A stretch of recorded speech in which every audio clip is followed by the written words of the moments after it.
It's hard to believe it, but Thanksgiving is just around the corner, and I've been easing into some preparations here at home. I come from a pretty large family that has always been really passionate about cooking from scratch. And over the years, Thanksgiving and really holidays in general have sort of become a giant potluck of all the dishes that we've become known for over the years. And for me, that would be the stuffing. Now I know what you're thinking, really? Stuffing? But yes, this stuffing is so good. The kind that starts with homemade sourdough and sauteed vegetables and fresh herbs that just make your kitchen smell like the holidays. A big, rustic, delicious sourdough stuffing that is hearty and always pleases the crowd.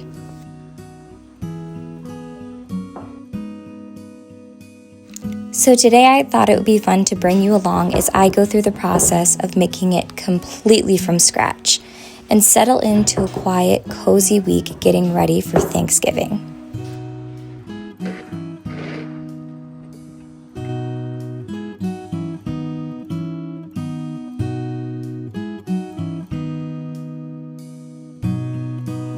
Now I promise I'll get to all of the chopping and baking and mixing soon, but first I want to get this dough rising so it's ready to bake and chop up for the stuffing tomorrow.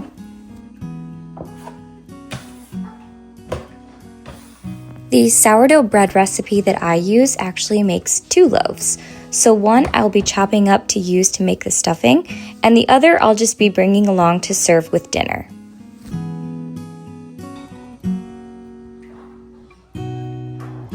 In addition to this stuffing, I'll also be bringing one of my apple cinnamon sourdough wreaths for dessert. I actually did a video not too long ago on how to put one of these together, so I'll link it down below in the description box in case you want to see that too. But now that these loaves are shaped, I'm going to set them in the fridge overnight so they are ready to bake first thing tomorrow morning.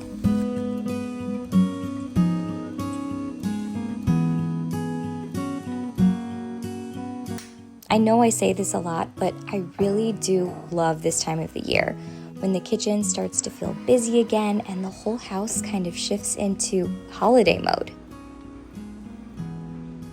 And this morning definitely feels just like that.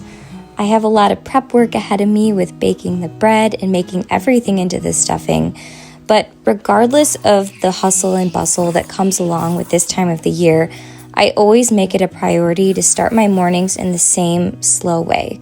A hot cup of coffee, some quality time with my kids, finishing homeschool for the day, and really just making sure that we're starting off on the best foot possible for the day ahead.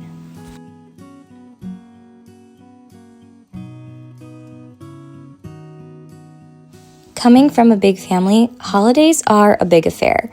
Lots of people, lots of food, lots of noise, little ones running every which way with toys and snacks. It can be kind of chaotic, it can be kind of crazy, but really in the best way.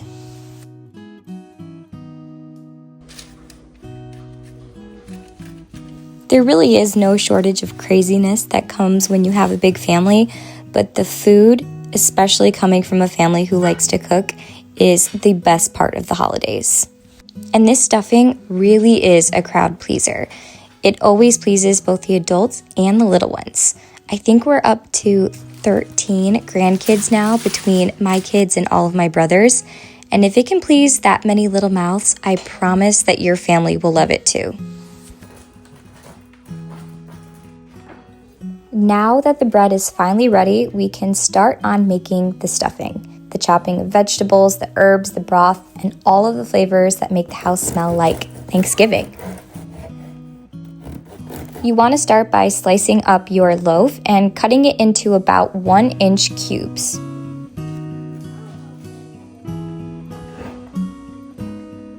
And don't worry about cutting off the crust. You want to leave that because it becomes one of the best parts once this is baked and all put together.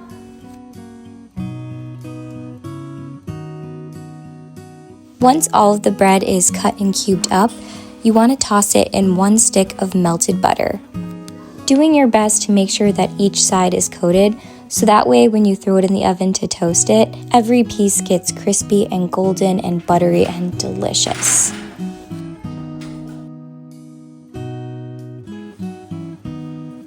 Cooking from scratch can get pretty messy pretty quick, so I do my best to clean up as I go, doing dishes and putting them away, cleaning off countertops and taking out the trash, so that way at the very end the cleanup isn't something that is really overwhelming.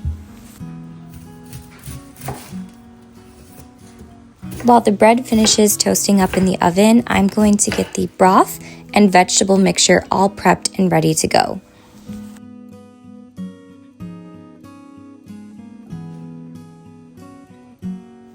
Part of what makes this recipe so good is that it calls for you to saute your vegetables in butter before you add it to the stuffing. So that's what I'm doing here. I'm chopping up 1 sweet yellow onion into small chunks, and then 3 stalks of fresh celery that I will slice in half and then cut into smaller pieces. All of the fresh vegetables and herbs in this dish really make all the difference. It's hard to explain, but it gives it a depth of flavor that is unlike any stuffing that you've probably tried before, and definitely better than the stuff that comes in the box off the shelves in the supermarket. For the liquid part of the base, I'm mixing together some chicken stock, eggs, rosemary, thyme, and sage.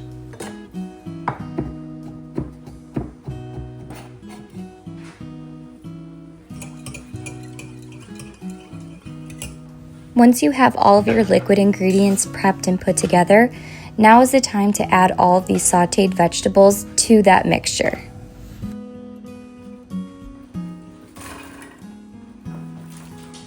Usually when I'm cooking for just my little small immediate family, I like to bake everything whenever possible in a cast iron skillet. But since I'm taking this to go to my parents' house, I'm going to bake everything in a 9x13 baking dish and take it that way.